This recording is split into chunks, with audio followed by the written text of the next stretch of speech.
ensino médio. Sou professora Mônica Couto, professora de Geografia. Durante o período do isolamento social devido à pandemia do Covid-19, serei sua professora de Geografia.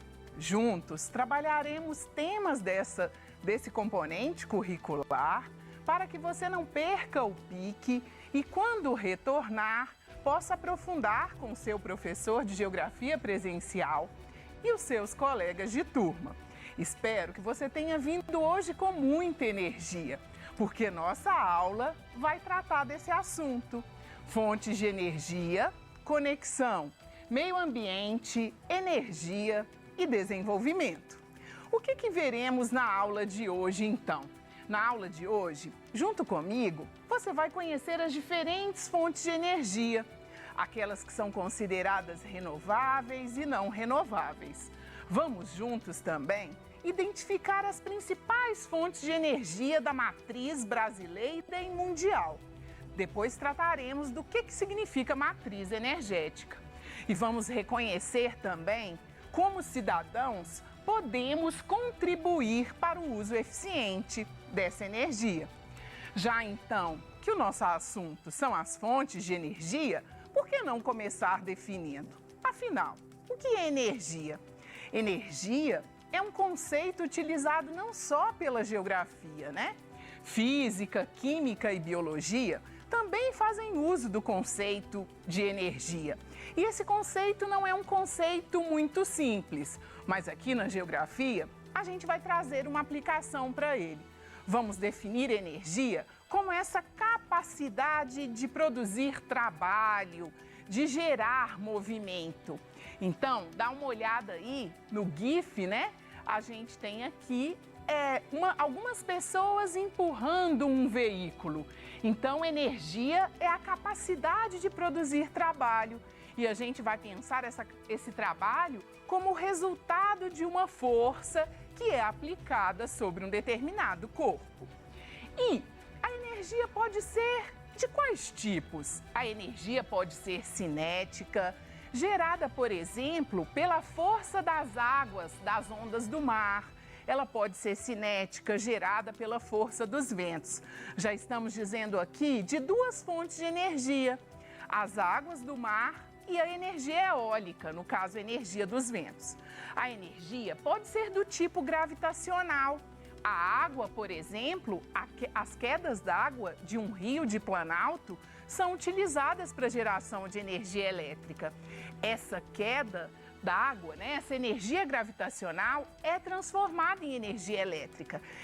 E é por isso que você consegue me assistir aí pela TV da sua casa. Estamos utilizando a energia elétrica, que no Brasil a base da matriz é a energia hidráulica, gerada pelas hidrelétricas. A energia pode ser também química, que tem a ver com as reações, geralmente com a combustão, reações exotérmicas aí, que ocorrem dentro de um determinado equipamento, aí no caso os motores, né? A energia pode ser térmica, gerada pela queima do carvão, que pode ser tanto mineral quanto vegetal. Lembrando que o carvão mineral é aquele carvão que foi gerado ao longo de um tempo que é geológico, ou seja, o soterramento de troncos de árvore, o peso disso com a pressão e com a temperatura do magma fez com que esse carvão virasse uma espécie de um fóssil, esse carvão se petrificasse. Então, quando a gente fala de carvão mineral, a gente está dizendo desse combustível fóssil que foi gerado ao longo da história geológica da Terra. E quando a gente fala carvão vegetal, a gente está dizendo do desmatamento de uma determinada área, de uma floresta que pode ser plantada ou não, como o eucalipto, por exemplo, para a geração daquele carvão que a gente utiliza habitualmente nas nossas churrasqueiras. A energia é radiante, a principal fonte de energia do planeta é o Sol. Estamos vivos porque existe a energia solar.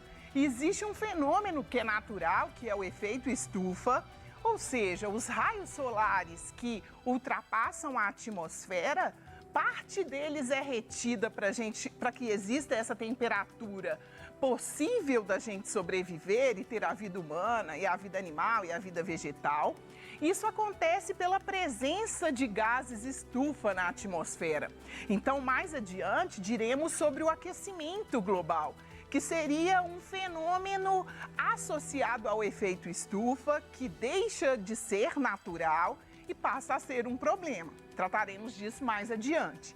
E o último tipo de energia é a energia nuclear, que é gerada no mundo principalmente a partir da fissão ou da fusão, da quebra de dois elementos químicos, ou do urânio, mais comumente, né? As usinas nucleares, a bomba atômica é proveniente, as bombas atômicas foram provenientes do urânio, e tanto da fusão dos núcleos de hidrogênio, ou seja, da quebra a partir da elevação da temperatura. Então, agora que a gente já definiu o que é energia, vamos pensar o que são as fontes de energia? Então, quando a gente fala de fonte, a gente está dizendo, olha, qual é a origem da energia? Então, se a gente pensa o planeta, se a gente pensa o espaço geográfico, vivemos em um planeta e em um espaço onde a energia é algo muito importante. Temos a nossa própria energia, né, que a biologia vai explicar, que está associada aos carboidratos que consumimos aí na nossa alimentação, mas existem as outras fontes de energia. Então, a fonte, que são todos recursos naturais, né, que podem ser renováveis ou não, diremos deles daqui a pouquinho. E essas fontes de energia, elas podem ser classificadas em renováveis e não renováveis. Então, vamos pensar que renovável é aquilo que tem a ver com um espaço de tempo que é biológico. Ou seja, enquanto seres humanos que temos um tempo finito na Terra, vamos conseguir ver a substituição desses recursos, a reposição desses recursos. E que recursos são esses? A energia solar, que a gente já comentou, né? É a energia básica e a garantia de vida na Terra. Embora existam pesquisas de que o Sol as explosões solares, elas vêm sofrendo redução, a ideia é que em algum momento essa estrela, ela deixe de emitir energia, mas aí solar no caso, é uma questão que vai levar algum tempo, não está dentro do nosso tempo, essa extinção da energia que é solar. A energia hidráulica que a gente já falou, o ciclo hidrológico, ele é um ciclo que se renova, enquanto a gente tem precipitação, condensação, né, e evaporação, esse ciclo ele se renova. O que acontece com a água é a disponibilidade de água potável. Então, quando a gente coloca que precisamos ser conscientes com o uso da água, não significa que a água será um recurso extinto no planeta. Significa que a quantidade de água potável é muito pequena e, dependendo do mau uso que a gente faz dela, a gente começa a não ter condições de fazer uso daquilo que existe. A energia maremotriz, que a gente já disse, né? A energia que é gerada pela força das ondas, e aí pensando a lógica das marés. A energia geotermal, que é essa energia que em determinadas áreas do planeta, onde o magma ele fica mais próximo da crosta, né? Você tem a disponibilidade de utilização dessa energia térmica oriunda do interior da Terra. A energia eólica, que é a força dos ventos, e a energia da biomassa, né, que é uma fonte de energia que cresce muito não só no Brasil como no mundo, que é a utilização então da matéria orgânica, geralmente vegetal, o bagaço da cana, por exemplo, para a geração de biocombustível. E o que são então as energias não renováveis? Se a gente pensou numa lógica temporal e as renováveis eram aquelas que estavam dentro do nosso tempo biológico, as não renováveis são aquelas fontes de energia geradas em um tempo geológico, ou seja, enquanto seres humanos vivendo nesse padrão de sociedade que a gente tem, não temos garantia de ver esses recursos não renováveis serem reorganizados, serem substituídos pela natureza. E quais são esses, né? São os combustíveis fósseis, todos eles combustíveis fósseis, o petróleo, que vem dessa mesma lógica da sedimentação de micro-organismos ao longo de milhões de anos, a pressão e a temperatura fez a formação desse componente aí que gera vários outros, né? O petróleo, ele tem uma linha imensa de possibilidades, né? A própria gasolina, e uma coisa que a gente utiliza muito na nossa vida é o plástico. Por isso da importância tão grande do petróleo. O gás natural, também um combustível fóssil gerado a partir das áreas de sedimento, enfim. É o carvão mineral que a gente disse, né? A petrificação ao longo de milhões de anos aí da madeira das nossas florestas. E alguns outros combustíveis, como a própria turfa e como o próprio urânio. A turfa, ela é um vegetal também, mas mais na linha dos líquens e dos musgos, né? Ela se assemelha mais a um pó parecido com carvão mineral, mas numa condição mais porosa aí. E o urânio, né? Aí está o símbolo atômico do urânio, tão utilizado, então, né, nas questões relacionadas à energia nuclear. Aqui, só para a gente ter uma ideia de como é que essa energia foi utilizada pelos seres humanos ao longo da história, se a gente começa pensando as primeiras civilizações que eram nômades, que viviam da força física, da caça, da coleta, da pesca, a gente vai ter, num primeiro momento, o uso da energia da força muscular. Quando da descoberta do fogo, consegue se associar, passa a se alimentar, por exemplo, de comidas cozidas. Quando o homem se sedentariza, ou seja, consegue domesticar animais e vegetais, as fontes de energia, elas variam, o fogo permanece, mas eles começam a usar a tração animal quando da domesticação, a força da água e a força dos ventos. A força dos ventos vai garantir as navegações, se a gente reconstrói a história e reconstrói os meios de transporte. A lenha e a água vão ser fontes de energia, os moinhos, os monjolos aí de muitas cidades do interior de Minas ainda fazem uso. E aí o marco da modificação da matriz energética são as revoluções industriais. Então é a partir da descoberta da máquina a vapor, da questão da combustão, é que os combustíveis fósseis ganham força. E como esses combustíveis fósseis ganham força, tanto na organização espacial quanto no desenvolvimento econômico. E hoje, o que predomina, né? Os combustíveis fósseis na matriz mundial, mas a gente vai perceber que há uma busca pelas fontes alternativas, visto que esses combustíveis trazem problemas ambientais. Aqui a gente tem, então, o gráfico da matriz energética mundial. O que é isso? Quais são as principais fontes de energia utilizadas no mundo para a garantia do desenvolvimento socioeconômico? Então, se a gente observar, a gente vai ter mais de 80% da matriz mundial baseada em combustíveis fósseis, sendo eles carvão, petróleo e seus derivados e o próprio gás natural. Então, vai ser pequeno ainda no mundo a questão da energia hidráulica e da biomassa. Isso se justifica, o hidráulico ele acaba se justificando pelas dimensões que o país precisa ter e pela forma de relevo que esse país precisa ter para que eu tenha a geração de energia hidráulica. Porque se eu tenho rios de planície, a área para a construção da represa, ela precisa ser uma área muito extensa. Então, o alagamento fica muito grande. Então, isso justifica. Em contrapartida, o Brasil, o nosso país, é um país que tem mais de 43% da sua matriz energética baseada em energias renováveis. E muitas delas a gente pode classificar como energia limpa. Então, no Brasil vai predominar bastante a energia hidráulica, mas também os derivados da cana nessa lógica da biomassa. Então, a gente tem extensão territorial, tem rios de planalto, tem espaço para plantio, que favorecem. Mas temos uma característica positiva. Somos uma nação que polui menos, contribui menos para o aquecimento global e para a ampliação, a intensificação do efeito estufa. Aqui é só um gráfico para você perceber, então, o quanto a matriz energética brasileira, comparada à mundial, ela sai na frente porque pensamos em fontes renováveis. E aqui a definição, né, de matriz energética, que, como eu já disse, é aquele conjunto de fontes de energia que são demandadas para a organização social de um país, de uma cidade.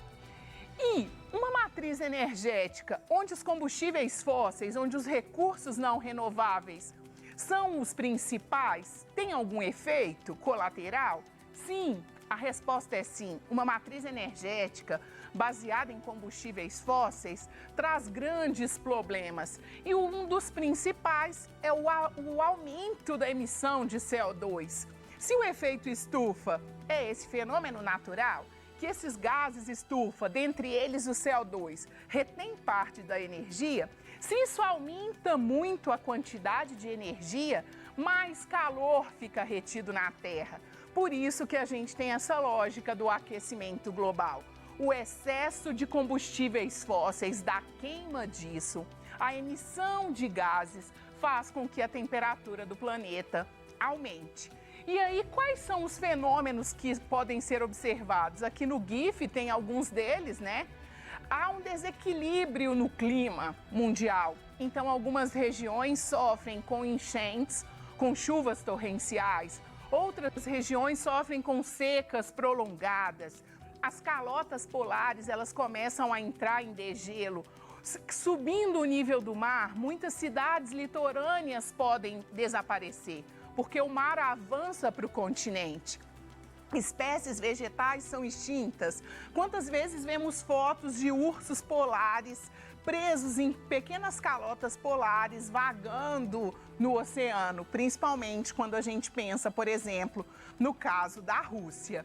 E aí, a gente tem alguma saída para isso? Temos uma saída para isso. A utilização dos de combustíveis não, né? Mas de fontes de energia limpa e fontes de energia alternativa. Se você quiser saber um pouco mais sobre isso, vale a pena ver lá no IBGE o Objetivo de Desenvolvimento Sustentável número 7, que fala sobre energia acessível e limpa. E vai fazer um pouco dessa discussão da nossa necessidade de buscar, então, outras fontes de energia baseada no vento, na força dos ventos, na geotérmica, onde for possível, na própria energia eólica. Então, é possível fazer. Vamos pensar, então, uma questão do Enem que trata sobre esse assunto de fonte de energia? Então, lá em 2012, o Enem trouxe uma questão onde ele acredita que você foi contratado, então, para fazer um estudo sobre qual a matriz energética que uma região devia ter. E a gente traz as características dessa região. Uma região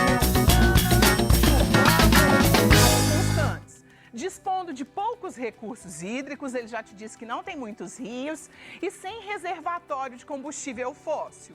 Então, provavelmente não vai dar para seguir a linha mais tradicional. Se ela é um lugar hipotético que tem pouco combustível fóssil, tem pouco espaço físico, a gente já acaba eliminando duas fontes, né? Se eu tenho pouco espaço físico, poucos recursos hídricos, hidráulica não vai dar para ser. Baseado no petróleo, não vai dar para ser. Talvez sobre para a gente eólica e solar. Ele falou que o local é chuvoso, né? E aí, quando ele diz que o local é chuvoso, provavelmente a quantidade de sol nesse lugar é pequena. Então, é uma região que provavelmente seria interessante trabalhar com a energia eólica, pelas características do país. E aí, para você não ficar, né, de fora dessa contribuição, lembra que a gente falou lá atrás que você poderia reconhecer como colaborar com isso? Você pode ser um consumidor eficiente. E para ser um consumidor eficiente é usar a mesma quantidade de energia ou menos, realizando as mesmas tarefas ou mais tarefas. Então tenha atenção aí com o seu chuveiro, na época do verão, tente colocar uma temperatura mais baixa, isso é uma possibilidade. E sempre que você sair de um cômodo, desligue então os equipamentos, assim você vai estar contribuindo com o ambiente. Na aula de hoje, então, o que a gente viu? A gente viu que a energia é muito importante para as relações econômicas e sociais, principalmente no mundo moderno, que existem fontes renováveis e não renováveis. O ideal é optarmos por fontes renováveis. Elas podem ser substituídas em um curto espaço de tempo. Lembra lá no nosso tempo biológico que a matriz energética mundial ainda é uma matriz baseada em combustíveis fósseis. É preciso repensar esse modelo, que o Brasil sai à frente nesse ponto quando temos uma matriz com maior percentual baseado em combustíveis renováveis, em fontes renováveis, e que nós, enquanto humanidade, você e eu, enquanto cidadãos desse mundo, somos capazes de reverter esse quadro e trabalhar para a eficiência energética, para um consumo menor de energia. Então, estamos juntos nessa, né? Eu e você, nesse período de pandemia. Vamos juntos estudando. Até a próxima aula. Obrigada.